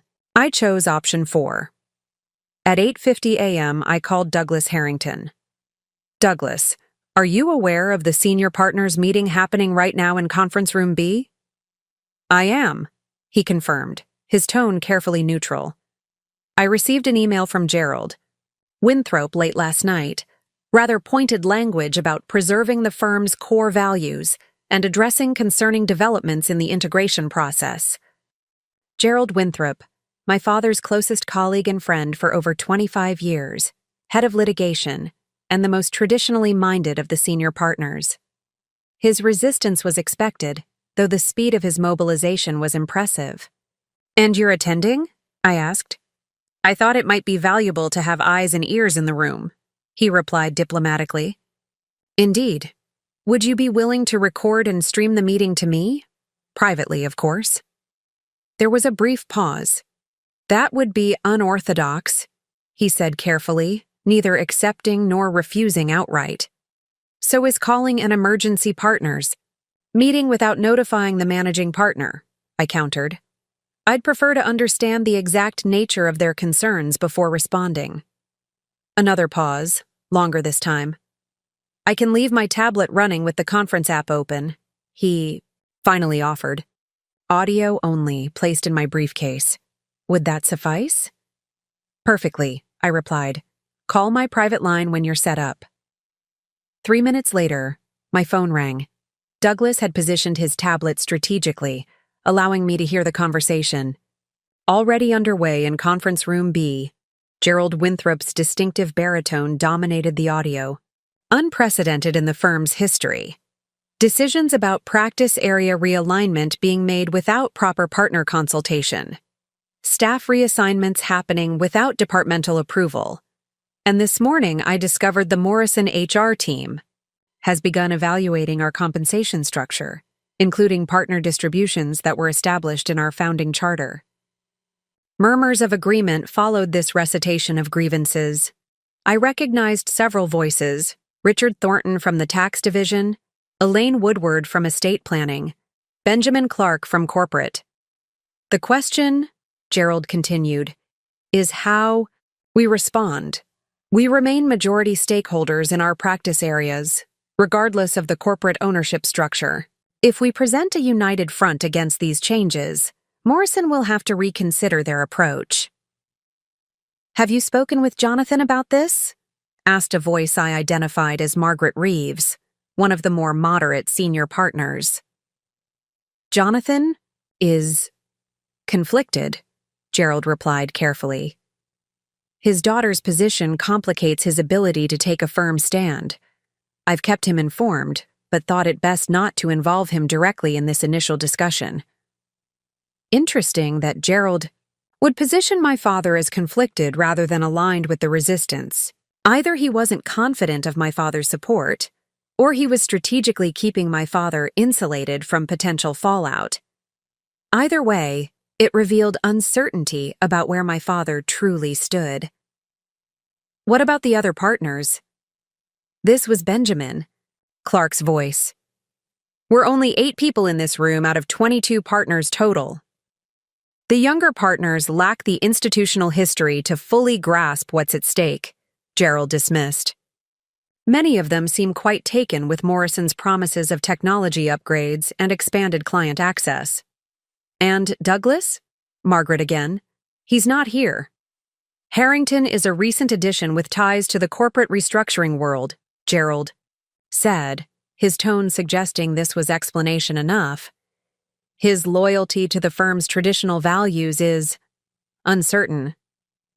At that moment, I heard the conference room door open and Douglas's voice cut clearly through the audio. My apologies for the delay. Traffic was unusually heavy this morning. A brief, awkward silence followed before Gerald resumed, his tone noticeably more guarded. We were just discussing concerns about the pace and direction of the Morrison integration. Yes, I gathered from your email, Douglas replied evenly. Though I'm curious why this meeting wasn't scheduled through the standard channels. Ms. Mitchell's calendar shows no record of this discussion. This is a senior partners matter, Gerald stated firmly, predating any Morrison involvement. I see, Douglas said, his tone neutral but pointed. And Jonathan Mitchell? As founding partner, surely his perspective would be valuable. Another silence. I could almost picture Gerald shifting uncomfortably in his chair. Jonathan is aware of our concerns, he finally said. But given his unique situation, we thought it best to formulate our position independently before bringing him into the discussion. Unique situation meaning his daughter is now managing partner, Douglas clarified, bringing the subtext directly into the open. A fact that everyone in this room has been dancing around since we began. I smiled slightly at his directness. Douglas was proving to be a valuable ally, willing to address the underlying dynamics that others preferred to leave unspoken. The personal relationship is irrelevant, Gerald insisted. What matters is preserving the autonomy and culture that have made Mitchell Reynolds successful for 3 decades. I don't disagree with the objective, Douglas replied, but I question whether resistance is the most effective strategy. The acquisition is complete. The integration is underway. The question isn't whether changes will happen, but how we shape them to preserve what truly matters while embracing necessary modernization. Modernization, Gerald repeated with audible skepticism. A convenient euphemism for dismantling. Established practices that have served us well for years. Have they? Douglas challenged. Our profit margins have declined for 6 consecutive quarters. Associate retention has dropped 30% in 2 years. Our technology platform is so outdated that new hires require specialized training just to use our document management system. Are these the established practices you're so eager to preserve? The room fell silent. Douglas had just publicly articulated the firm's vulnerabilities, facts that the senior partners undoubtedly knew but preferred not to acknowledge directly. Having heard enough to understand their position, I ended the call and headed toward Conference Room B. It was time to address the resistance directly rather than through surveillance. I entered without knocking, the door swinging open to reveal 8 senior partners seated around the conference table, their expressions shifting from surprise to varying degrees of discomfort as they registered my presence. Douglas sat at the far end, his face revealing nothing as our eyes briefly met. "Good morning," I said pleasantly, closing the door behind me. "I understand there are concerns about the integration process that warranted an emergency meeting. I'd appreciate being included in such discussions going forward." Gerald Winthrop recovered first, straightening in his chair. "Olivia, Ms. Mitchell, this was an internal senior partners discussion about resistance strategies to the Morrison integration," I completed for him. "About preserving autonomy and traditional practices. About presenting a united front against changes you find threatening." His eyes narrowed slightly. "You seem remarkably well informed about a meeting you weren't invited to." "I make it my business to be well informed," I replied calmly, taking an empty seat at the table. "Just as I make it my business to understand the firm's financial position, operational inefficiencies, and competitive vulnerabilities, all of which necessitated this acquisition in the first place." "The acquisition may have been necessary," Richard Thornton interjected, "but the implementation approach seems unnecessarily aggressive. Practices are being reorganized without consultation with the very partners who built them." I turned to face him directly. "Richard, your tax practice has operated at a loss for the past 3 quarters, subsidized by corporate and litigation. Your client acquisition rate has fallen 23% year over year, and your 2 most promising associates have accepted offers at competing firms. What would you suggest we consult you about? How to continue these trends, or how to reverse them?" His face flushed with anger and embarrassment. "That's an unfair characterization." "It's an accurate characterization," I corrected firmly. "One documented in the due diligence reports that informed this acquisition. I've personally reviewed the performance metrics for every practice area in this firm, which is why the integration plan prioritizes addressing the most critical operational weaknesses first." I looked around the table, meeting each partner's gaze directly. "Let me be absolutely clear. Mitchell, Reynolds is being integrated into Morrison Enterprises because it has tremendous potential value, exceptional legal talent, prestigious client relationships, a respected brand. But that potential is currently undermined by outdated systems, inefficient processes, and resistance to necessary evolution. My job is to preserve what works while fixing what doesn't." "And who determines what works?" Gerald challenged. "Corporate efficiency metrics that have nothing to do with legal excellence?" Results determine what works, I replied evenly. Client retention, revenue growth, talent acquisition and development. By those measures that matter in any professional services business, several of your traditional practices are demonstrably failing. The room fell silent as this statement settled over the group. It was direct, perhaps uncomfortably, so but necessary to shift the conversation from emotional resistance to factual reality. What exactly do you want from us, Olivia? Margaret Reeves asked finally, her tone suggesting genuine curiosity rather than hostility. I want your expertise, not your obstruction, I answered honestly. Each of you has built valuable knowledge and client relationships over decades of practice. That's an asset we need to leverage, not an obstacle to work around. But leveraging it requires your willingness to adapt, to recognize that legal excellence alone is insufficient in today's competitive landscape.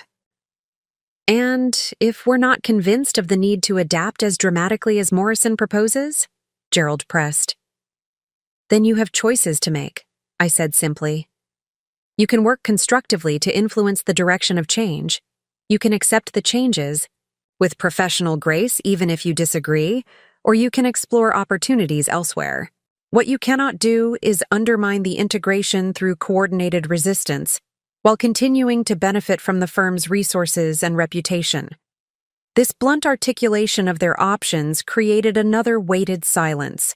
I had essentially called their bluff, making it clear that while their expertise was valued, their cooperation was expected as a condition of continued partnership.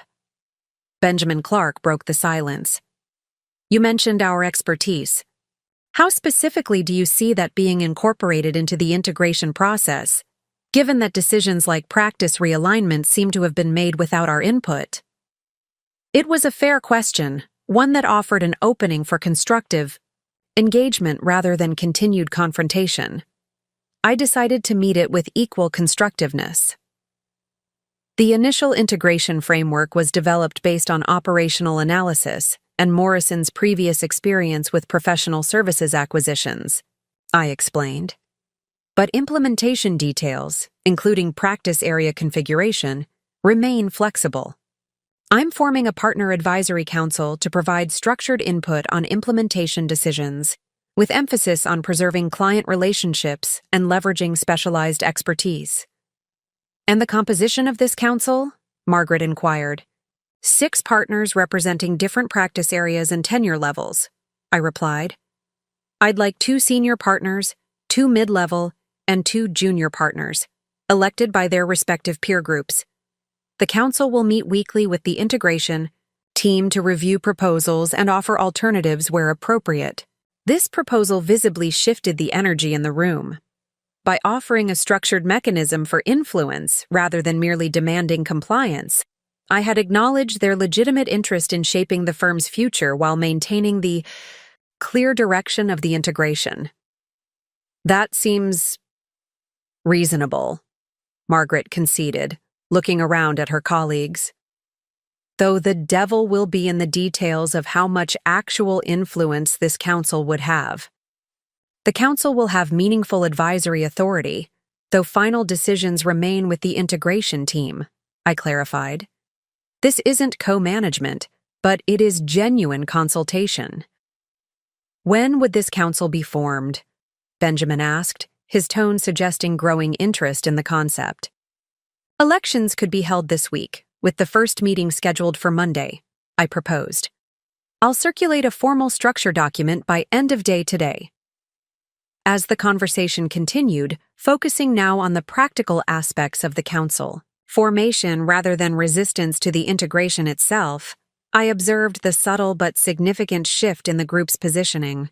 Not complete acceptance, certainly, but movement from outright opposition toward cautious engagement. Exactly the transition needed to channel their energy productively. Gerald Winthrop remained skeptical, his body language and occasional comments revealing continued resistance. But he was now isolated rather than leading the charge, his absolutist position undermined by the more moderate partner's willingness to engage with my proposal. When the meeting concluded 30 minutes later, I asked Gerald to remain behind. As the other partners filed out, several nodding respectfully in my direction, I noticed Douglas lingering by the door. "Thank you for your contribution to the discussion, Douglas," I said, making it clear he was dismissed. "Would you mind giving Gerald and me a few minutes?" He nodded and departed, closing the door behind him. Gerald and I faced each other across the now empty conference table. "That was deftly handled," he said after a moment, his tone mixing reluctant admiration with persistent wariness. "Jonathan always said you had political instincts, though he thought they were wasted outside the courtroom. My father has always had a limited view of where various skills might be valuable," I replied evenly. "But I didn't ask you to stay so we could discuss his misconceptions." "No, I imagine not." Gerald leaned back slightly, his posture deliberately casual, though. His eyes remained alert. "Why did you ask me to stay, Olivia?" "Because I need to understand whether you're capable of adaptation or committed to obstruction," I said directly. "You're influential among the senior partners.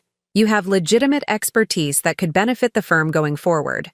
But your positioning this morning suggests you see yourself as the guardian of a status quo that is no longer viable."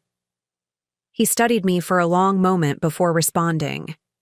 "I've been with this firm for 28 years. I helped your father build it, from a 3-attorney office to a regional powerhouse. I've mentored dozens of associates, including some who are now partners. And now I'm being told that everything we built needs to be fixed by executives who've never practiced law a day in their lives." "Not everything," I corrected. "The legal excellence remains the foundation. What needs fixing are the operational systems that support that excellence, systems that haven't evolved as the firm and the market have changed." "Systems I helped design," he pointed out. "Systems you helped design 30 years ago," I emphasized, "when document management meant physical files and client communication happened primarily through in-person meetings and formal correspondence." "The world has changed, Gerald. Our clients have changed. Their expectations have changed." He sighed, some of the defensive tension leaving his shoulders. "I'm not blind to the challenges, Olivia. I've seen the financial reports. I know we've lost ground to more technologically advanced competitors. But there's a difference between evolution and revolution, and this integration feels decidedly like the latter. Revolutions happen when evolution is resisted past the breaking point," I observed. Had Mitchell, Reynolds embraced gradual modernization years ago, this more dramatic intervention wouldn't be necessary now. Gerald couldn't argue with this reality, and his silence acknowledged as much. After a moment, he asked, "What exactly are you offering me? A seat on this partner advisory council?" "More than that," I replied. "I'm offering you the opportunity to be a bridge rather than a barrier. The senior partners respect you. Many associates view you as a mentor. Your support for necessary changes, even qualified support, would ease the transition for everyone. And if I'm not convinced all these changes are necessary, then challenge them specifically and constructively," I said. "Bring alternatives, not just objections. My goal isn't to dismantle what works, but to fix what doesn't. Help me distinguish between them based on your experience, not your attachment to the status quo." He considered this for a long moment, his expression thoughtful rather than adversarial. "You're not what I expected," he finally said. "When Jonathan told me about the acquisition and your role in it, I assumed you'd be a corporate puppet, implementing Morrison's agenda without regard for the firm's unique character." "And now?" I prompted when he didn't continue. "Now I'm reserving judgment," he replied with a hint of a smile. "You've clearly done your homework on our operations. You handled that meeting with more skill than most managing partners I've encountered, and you're offering dialogue rather than dictation, which suggests at least some willingness to adapt your approach." It wasn't enthusiasm, but it was openness, a significant improvement from the resistance he'd been organizing just an hour earlier. I'll consider your proposal, he continued. Not as a surrender, but as a potential path to influence. The firm does need to evolve. I've known that for years, even if I haven't championed it as vocally as perhaps I should have. That's all. I'm asking, I acknowledged. Consideration, not unconditional support. As Gerald left the conference room, I remained seated, reflecting on the morning's developments. The resistance had emerged exactly as anticipated, but its resolution had begun more quickly than I had dared hope. By offering a structured channel for input rather than simply demanding compliance, I had begun to transform opponents into stakeholders, still skeptical perhaps, but engaged rather than obstructionist. My phone buzzed with a text from my father. Heard about the senior partners meeting. Dinner tonight to discuss? 7 p.m. at Morton's. I smiled slightly at the message. Of course he had heard, likely from Gerald directly after our conversation. His choice of Morton's was telling. It was where he typically took major clients, a neutral but prestigious territory for important negotiations. This wasn't a family dinner but a professional discussion, which suited me perfectly at this stage. 7 p.m. works, I replied. See you there. The remainder of the day passed in a blur of meetings, operational reviews, and implementation planning. By late afternoon, I had circulated the Partner Advisory Council charter as promised, detailing the election process, meeting cadence, and scope of authority. Within hours, several partners, including some who had been in the morning's resistance, meeting had expressed interest in serving. At 6:45 p.m., I arrived at Morton's Steakhouse, where the maitre d' immediately recognized me. Ms. Mitchell, your father is already seated. Please follow me. My father rose as I approached the table, extending his hand in a formal greeting that acknowledged our professional context. Olivia, thank you for making time this evening. Of course, I replied, taking the seat across from him. I assume Gerald briefed you on this morning's meeting. He smiled slightly, neither confirming nor denying. Let's order first. Business is always better discussed over a good meal. We placed our orders, filet mignon for him, salmon for me, a bottle of Cabernet to share, before turning to the matter at hand. Your Partner Advisory Council is an interesting approach, he began, confirming that Gerald had indeed provided details of our conversation. Strategic co-optation rather than confrontation. I prefer to think of it as meaningful inclusion, rather than co-optation, I corrected. The senior partners have valuable expertise. Ignoring that would be foolish, regardless of their initial resistance. He nodded appreciatively. A distinction with substance, and a wise approach. Gerald seemed not convinced, but intrigued. Coming from him, that's significant progress. And you? I asked directly. Where do you stand on the resistance effort? Gerald carefully positioned you as conflicted, rather than aligned when addressing the other partners. My father took a thoughtful sip of his wine before answering. I am conflicted, though not in the way Gerald assumes. He believes my conflict stems from your role as my daughter. The reality is more complex. Explain, I prompted. I built Mitchell Reynolds on certain principles: legal excellence, client, service, professional dignity. Those remain important to me. But I've also recognized for several years that our operational model was becoming outdated, our technological infrastructure increasingly inadequate. I simply lacked the expertise to address those weaknesses effectively.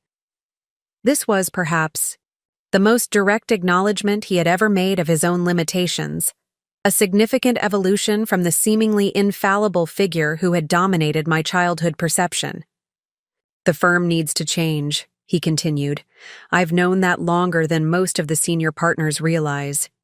What I've struggled with is not whether change should happen, but how to lead it when many aspects of modern legal practice lie outside.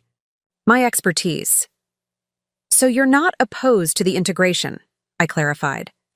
I'm opposed to changes that would undermine our core legal excellence or client relationships, he specified.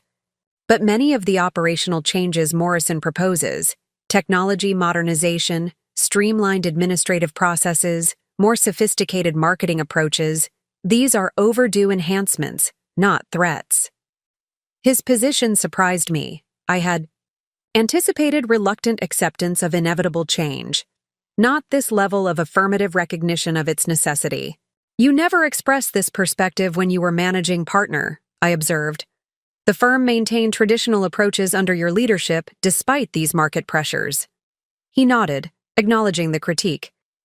Leading change requires clarity about the destination and confidence in the path. I had neither. I knew our traditional model was becoming less competitive, but I wasn't sure what should replace it or how to implement that transformation without disrupting what was working well. This candid admission revealed a vulnerability I had rarely glimpsed in my father: uncertainty in his professional domain, awareness of the limits of his expertise. It humanized him in a way that decades of family dinners had never managed to accomplish. So, where does that leave us now? I asked. Gerald and others are looking to you for guidance on how to respond to the integration. Your position will influence theirs significantly. I know, he acknowledged, setting down his wine glass deliberately. Which is why I wanted this conversation before taking any public position. I need to understand your vision more clearly. Not just the operational changes, but how you see the firm's identity evolving under Morrison's ownership.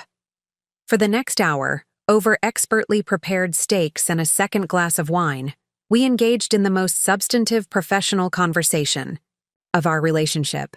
I outlined my vision for integrating Morrison's operational excellence with Mitchell, Reynolds' legal expertise, creating a hybrid model that preserved the firm's professional culture while modernizing its infrastructure and processes.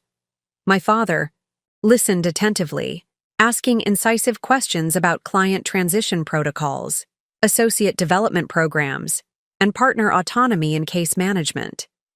His concerns were legitimate and specific, focused on preserving genuine value rather than resisting change for its own sake. Your approach is more nuanced than I expected, he admitted as we finished our meal. There's real thought behind the integration plan, not just corporate efficiency metrics being blindly applied to legal practice. I spent 6 months studying Morrison's operational model while simultaneously analyzing Mitchell, Reynolds' strengths, and weaknesses, I reminded him. This wasn't a hasty acquisition or a generic integration playbook. He nodded, acknowledging the thoroughness of the preparation. And my role in this new structure? We've discussed it generally, but I'd like to understand your specific expectations. That depends partly on what you want, I replied honestly. You have options. You could focus exclusively on high-value client relationships and complex litigation, stepping away from management entirely. You could serve as a strategic advisor to the integration team, helping us navigate the cultural aspects of the transition. Or you could take a more public role, visibly supporting the changes to help bring the resistant partners along. He considered these alternatives thoughtfully. And if none of those precisely fits what I envision for myself, then propose an alternative, I said simply. My goal isn't to constrain you, but to leverage your expertise and influence most effectively during this transition. The openness of this approach seemed to surprise him. You're offering me significant autonomy despite effectively replacing me as managing partner. I'm recognizing your value to the firm going forward, I corrected. That value isn't diminished by the change in formal authority. If anything, freeing you from administrative burdens allows your legal expertise and client relationships to create even more impact. As we concluded dinner and prepared to depart, my father extended his hand across the table. I'll support the integration publicly, he said, his decision apparently made. Not with blind endorsement of every detail, but with clear acknowledgement of its necessity and potential benefits. That should help with Gerald and the others. Thank you, I said sincerely, recognizing the significance of this commitment. Your support will make a substantial difference in how quickly we can implement the most critical changes. He smiled slightly, a hint of his old confidence returning. I built that firm from nothing, Olivia. I won't stand in the way of what it needs to become now, even if that future looks different than I once imagined. As we parted outside the restaurant, he added, Sunday dinner this weekend? Your mother insists, and Jake has apparently processed his feelings enough to be civil. The casual invitation represented another small step in the normalization of our family dynamics, alongside our evolving professional relationship. Sunday works, I agreed.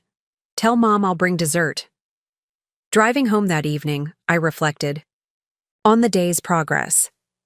The resistance had emerged as expected, but had begun to transform into engagement more quickly than anticipated. My father's support, while conditional, would significantly accelerate acceptance among the more traditional partners. The Partner Advisory Council would provide a structured channel for incorporating legitimate expertise while maintaining clear direction. The integration was far from complete. Cultural transformations never happen overnight, particularly in organizations as tradition-bound as law firms. But the initial resistance had been met with strategic inclusion rather than authoritarian force, creating pathways for evolution rather than battle lines for confrontation. And in that approach lay perhaps the most important lesson of the day. True leadership isn't about imposing will through formal authority. It's about creating conditions where people choose to align their efforts with necessary change, where resistance transforms into contribution, where skeptics become stakeholders in a shared future. My father had dismissed me as just a secretary at Thanksgiving dinner. 1 week into the integration, he was now publicly supporting my vision for the firm's future and privately acknowledging the limits of his own approach. Not because I had demanded his recognition or wielded my new authority as a weapon, but because I had demonstrated competence, clarity, and a willingness to incorporate legitimate concerns into the path forward. That transformation, from dismissal to respect, from resistance to engagement, represented the true measure of leadership effectiveness. And it was only just beginning. 3 weeks into the integration process, Mitchell, Reynolds was beginning to show signs of transformation. The physical changes were the most visible, construction crews replacing the outdated reception area with a modern welcome space featuring Morrison's sleek design aesthetic while maintaining subtle nods to the firm's legal heritage. The technological evolution was equally apparent, with new workstations being installed throughout the office and IT specialists conducting training sessions on the enhanced practice management system. Less visible, but more significant, were the operational changes unfolding behind the scenes.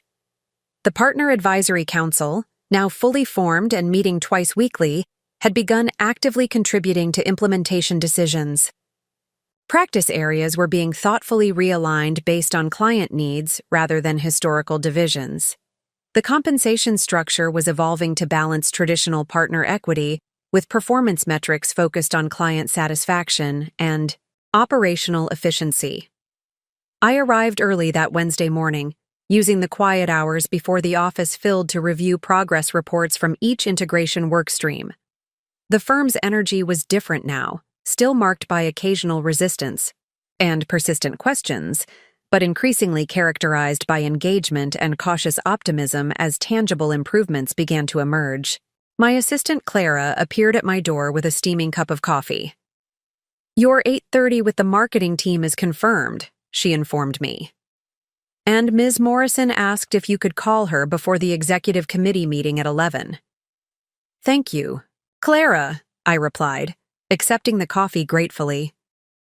Clara had been my father's executive assistant for 15 years before transitioning to support me during the integration. Her institutional knowledge was invaluable, and her gradual shift from guarded professionalism to genuine collaboration had been a small but significant indicator of changing attitudes within the firm. Also, she added with a slight hesitation, Mr. Winthrop asked to see you when you have a moment. He said it was important, but not urgent. Gerald requesting a meeting rather than demanding one represented another subtle evolution. Since our confrontation 3 weeks earlier, he had maintained a careful neutrality, neither actively supporting the integration nor actively opposing it. His participation on the Partner Advisory Council had been technically compliant, but minimally engaged, offering measured critiques without constructive alternatives. I'll see him at 9:45, I decided, curious about what had prompted this outreach. At precisely 9:45, Gerald Winthrop appeared at my office door, his tall frame impeccably attired in a charcoal suit that had probably cost more than some associate's monthly salary. He carried a leather portfolio similar to the one he had brought to our first confrontation, suggesting this meeting would involve substantive discussion rather than casual conversation. "Thank you for making time, Olivia," he said, taking the visitor's chair I indicated.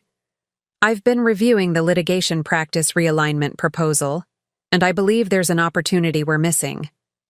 This was unexpected, not just his initiative in scheduling the meeting, but his framing it around opportunity rather than objection. I set aside the document I had been reviewing and gave him my full attention. "I'm listening," I said. Gerald opened his portfolio and extracted a detailed analysis document. The current plan divides litigation into 3 specialty areas: corporate, employment, and general. It's a logical structure based on Morrison's operational model for professional service practices. But it overlooks an emerging opportunity in regulatory compliance litigation that could significantly enhance both client retention and new business development. He proceeded to outline a comprehensive proposal for creating a dedicated regulatory compliance practice that integrated preventative consulting with litigation defense, leveraging the firm's existing expertise in several regulated industries to create a specialized service offering that few competitors could match. As he explained the concept, I was struck by both its strategic merit and the fact that Gerald had developed it independently, without being asked or directed. The proposal demonstrated not just legal expertise, but business acumen, identifying a market opportunity that aligned client needs with the firm's capabilities while creating differentiation from competitors. "This is impressive work, Gerald," I acknowledged when he concluded his presentation. "You've identified a genuine opportunity that our current structure doesn't adequately address. What prompted this analysis?" He closed his portfolio deliberately before answering. "Your father mentioned something at dinner last week, that the integration was an opportunity to rebuild the firm's structure based on future client needs, rather than historical divisions. It made me consider what those future needs might be, particularly in my area of expertise. And this was the result of that consideration," I observed, indicating his proposal. "One possibility," he corrected. "I'm not suggesting this is the only approach, but it does leverage our existing strengths while creating a more compelling value proposition for clients facing increasingly complex regulatory environments." I nodded, appreciating both the substance of his proposal and the shift in his positioning it represented. Gerald was no longer merely resisting change or reluctantly accepting it. He was actively engaging with it, applying his expertise to shape the firm's future direction. "I'd like to have the integration team review this in detail and incorporate viable elements into our practice structure," I said. "Would you be willing to present it at tomorrow's executive committee meeting? Eleanor will be there, and she's particularly interested in how we position our service offerings to align with client priorities." A brief flicker of surprise crossed his face, quickly replaced by measured satisfaction. "I'd be happy to present it," he agreed, "though I'd appreciate your perspective on any aspects that might need refinement before then." "The core concept is sound," I assured him. "The implementation timeline might need adjustment to align with other integration work streams, but that's a detail we can address after gaining executive approval for the strategic direction." As Gerald departed with arrangements to meet later that day to refine his presentation, I reflected on the significance of this interaction. His proposal itself was valuable, a thoughtful enhancement to our practice structure that could create meaningful competitive advantage. But more important was what it represented. A senior partner who had initially led the resistance now actively contributing to the firm's transformation, applying his expertise constructively rather than defensively. This was the tipping point I had been working toward, the moment when key influencers within the firm began to see the integration not as something being done to them, but as something they could help shape. Gerald's initiative suggested we had crossed that threshold, at least with some of the senior leadership. My phone rang, interrupting these reflections. Eleanor Morrison's name appeared on the display. "Good morning, Eleanor," I answered. "Olivia?" she replied, her tone suggesting she was already in the midst of her typically packed day. "I've been reviewing the integration progress reports. The pace is impressive. You're ahead of schedule on system implementation and practice realignment. The Partner Advisory Council has been unexpectedly helpful," I acknowledged. Once they engaged constructively, many of the anticipated obstacles disappeared. "That's the update I was hoping for," she said. "The reason I wanted to speak before the executive committee meeting is to discuss accelerating the next phase of our professional services integration strategy." I felt a small warning flicker at the back of my mind. Accelerating in what way? The Mitchell-Reynolds integration is proceeding more smoothly than projected. That creates an opportunity to advance our timeline for expanding our legal services portfolio through additional acquisitions. The warning flicker intensified. Additional acquisitions? Eleanor, we're 3 weeks into a complex integration that will require at least 6 months to fully implement. Beginning another acquisition process now would divide resources and attention at a critical moment. "I understand your concern," she replied, her tone still measured but with an undertone of determination I recognized from previous strategic discussions. "But market conditions are favorable for consolidation right now. Several mid-sized firms are struggling with the same challenges Mitchell-Reynolds faced, creating acquisition opportunities at advantageous valuations, which would still be available after we've completed this integration," I pointed out. "Some would, others won't," she countered. "Particularly Donovan and Walsh, a boutique litigation firm specializing in the healthcare sector. They've approached us about a potential acquisition, but they're also in discussions with 2 other bidders. If we wait 6 months, that opportunity will be gone." Now I understood the urgency behind her call. Donovan and Walsh was indeed a valuable potential acquisition target. Their healthcare litigation expertise would complement Mitchell-Reynolds' existing practice areas while opening access to a lucrative client segment. From a purely strategic perspective, Eleanor's analysis was sound. But strategy exists in the context of implementation reality, and that reality included a complex organizational transformation still in its early stages. Dividing focus now could undermine the progress we'd made and jeopardize the carefully cultivated buy-in from key stakeholders like Gerald. "I share your interest in Donovan and Walsh," I said carefully, "but I'm concerned about the implementation. Risks of pursuing that acquisition while Mitchell-Reynolds is still in transition. We've just begun to gain momentum with partner engagement and cultural integration. Introducing another acquisition now could create the perception that we're prioritizing expansion over successful integration."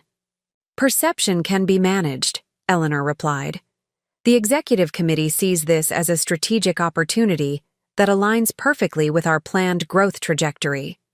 The question is whether to pursue it now or risk losing it to competitors." Her framing made it clear that this wasn't merely a suggestion, but a direction the executive committee was inclined to take. I had 2 choices: align myself with that direction while working to shape its implementation, or oppose it directly and potentially position myself against the corporate leadership that had promoted me to this role. "I understand the strategic rationale," I acknowledged. "Before we proceed, I'd like to conduct a rapid impact assessment on how pursuing Donovan and Walsh would affect our current integration timeline and resource allocation." That would allow us to make an informed decision about sequencing and support requirements. Eleanor was quiet for a moment, considering this response. That's reasonable, she finally agreed. How quickly can you complete that assessment? I can have preliminary findings by Monday, I promised. That would give us a factual basis for determining whether to proceed immediately or to sequence the acquisitions with a short interval between them. Monday works, she confirmed. I appreciate your thoroughness, Olivia. It's one of the reasons you've been so effective in this role. After ending the call, I sat back in my chair, considering the implications of this new development. Eleanor's push for accelerated expansion reflected Morrison's corporate growth imperatives, completely logical from their perspective, but potentially disruptive to the delicate balance we were establishing within Mitchell Reynolds. My concern wasn't with the acquisition strategy itself, but with its timing and implementation. The firm was just beginning to embrace the integration, with partners like Gerald moving from resistance to contribution. Introducing another acquisition prematurely could reignite uncertainty and resistance, undermining our progress. I needed to find a path that balanced Morrison's strategic objectives with Mitchell Reynolds' integration needs, a solution that would satisfy Eleanor's expansion goals without disrupting the cultural transformation underway. And I needed to do it while maintaining my credibility with both constituencies. My intercom buzzed, interrupting these thoughts. Ms. Mitchell, your father is here. He doesn't have an appointment, but he says it's important. This was unusual. My father rarely came to my office, preferring to have me come to his when we needed to discuss matters. His unscheduled arrival suggested something significant had occurred. Send him in, Clara, I instructed. My father entered with the purposeful stride that had intimidated opposing counsel for decades. His expression was composed but serious as he closed the door behind him. You've heard from Eleanor, he said without preamble, making it a statement rather than a question. I raised an eyebrow, surprised by his awareness of the conversation. About Donovan and Walsh? Yes, just now. How did you know? Because Marshall? Donovan called me 30 minutes ago, he replied, taking a seat across from me. We worked together on the medical device liability cases last year. He wanted my perspective on Morrison as a potential acquirer. This was an interesting development. The fact that Donovan had reached out to my father suggested that despite the formal acquisition negotiations happening at the corporate level, the personal and professional relationships between the firm's attorneys remained significant factors in the process. And what perspective did you offer? I asked, genuinely curious about how my father was positioning himself in this situation. I told him the integration has been more thoughtful than I initially expected, he answered candidly. That Morrison has respected our core legal practice while modernizing our operational approach. That the cultural transition has been challenging, but ultimately productive. His characterization was fair and balanced, neither overselling the integration as painless nor portraying it as destructive. The fact that he had characterized it positively to a fellow firm leader represented significant progress from his initial shock at the acquisition announcement.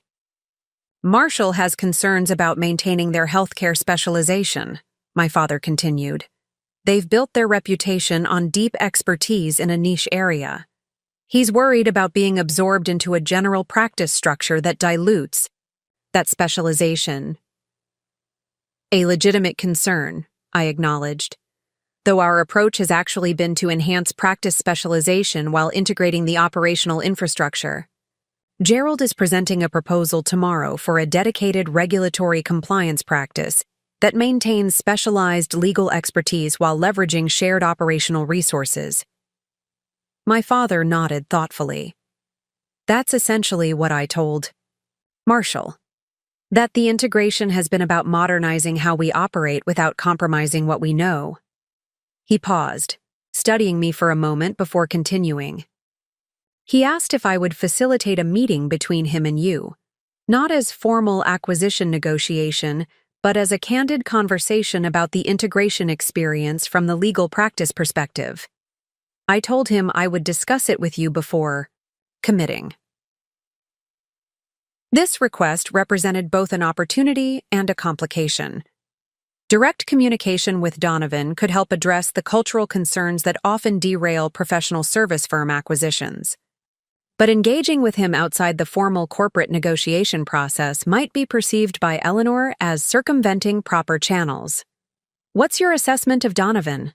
I asked, valuing my father's insight into the personal dynamics that would influence any potential integration. "He's brilliant legally, somewhat traditional operationally," my father replied. "Not resistant to change, but cautious about it. His primary concern is preserving the professional excellence they've built, not his personal position or compensation. If he can be convinced that Morrison's approach enhances rather than diminishes that excellence, he could become a valuable advocate for the acquisition among his partners." This aligned with my own limited knowledge of Donovan and Walsh's reputation.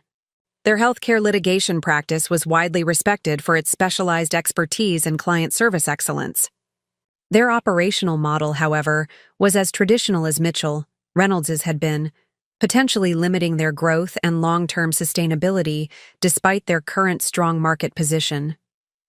"A conversation could be valuable," I agreed. "But it needs to complement rather than complicate the formal acquisition process. I'll need to inform Eleanor that I'm meeting with him, positioning it as addressing the cultural aspects of integration while leaving the financial and structural negotiations to the corporate team." My father nodded his approval of this approach. Marshall suggested Friday morning, breakfast at the downtown club. Neutral territory, private enough for candid conversation. "Friday works," I confirmed. "I appreciate you bringing this to me directly rather than simply arranging it." He smiled slightly. "I'm learning the proper channels in our new structure. It's an adjustment, but not an unreasonable one." This simple acknowledgement represented significant evolution in our professional relationship. My father was adapting to the new reality, not just accepting it grudgingly, but actively finding his place within it. "How are you finding your new role?" I asked, genuinely interested in his perspective now that the initial shock had faded. "Focusing on complex litigation without the administrative burdens of managing the firm?" "Surprisingly liberating," he admitted. "I've taken on 2 cases in the past week that I would have had to decline before due to management responsibilities. And without constant operational decisions interrupting my day, my case preparation has been more thorough and focused." "The role suits you," I observed.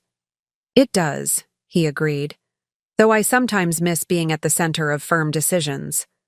Old habits die hard after 30 years. "Your perspective is still valued," I assured him. "The Partner Advisory Council frequently cites your input on various integration questions." "At your suggestion, I imagine," he said shrewdly. "Initially, perhaps," I acknowledged. "But now, because they genuinely see the value of your experience. The firm still needs your expertise, Dad, just in a different capacity than before." He nodded, accepting this assessment. Which brings me to the other reason for my visit. Gerald showed me his regulatory compliance practice proposal. It's excellent work, strategically sound, operationally feasible, genuinely innovative in how it positions our services. "I agree," I said. "He's presenting it to the executive committee tomorrow. You should know that proposal represents a significant shift in Gerald's perspective," my father continued. 3 weeks ago, he was organizing resistance to the integration. Now he's designing new practice structures that embrace it. That transformation didn't happen by accident. I raised an eyebrow, curious where he was going with this observation. "Your approach to the resistance was masterful, Olivia," he said directly. "You could have used your authority to demand compliance or marginalize the skeptics. Instead, you created pathways for them to contribute constructively to the change. That's leadership of a high order, the kind that transforms opposition into engagement." Coming from my father, this assessment carried particular weight. He had built his career on persuasive leadership, both in the courtroom and in the firm, His recognition of my leadership approach represented a level of professional respect I had sought for years. I learned from observation, I replied, acknowledging his influence without directly attributing it to him. Watching how different leadership styles affect organizational outcomes over time. He smiled, recognizing the diplomatic phrasing. Some models to emulate, others to avoid. All providing useful lessons in different contexts, I offered diplomatically. Fair enough, he conceded with a slight laugh. I'll let you prepare for your meeting with Eleanor. Shall I tell Marshall you'll join him for breakfast on Friday? Please do, I confirmed. And thank you for facilitating that connection. It could be valuable for both firms. After my father departed, I turned my attention to the complex challenge Eleanor had presented. The Donovan and Walsh acquisition made strategic sense, but its timing created significant implementation risks for the Mitchell-Reynolds integration. I needed to develop an approach that would satisfy Morrison's growth objectives while protecting the cultural transformation underway. Up next, you've got 2 more standout stories right on your screen. If this one hit the mark, you won't want to pass these up. Just click and check them out. And don't forget to subscribe and turn on the notification bell so you don't miss any upload from us.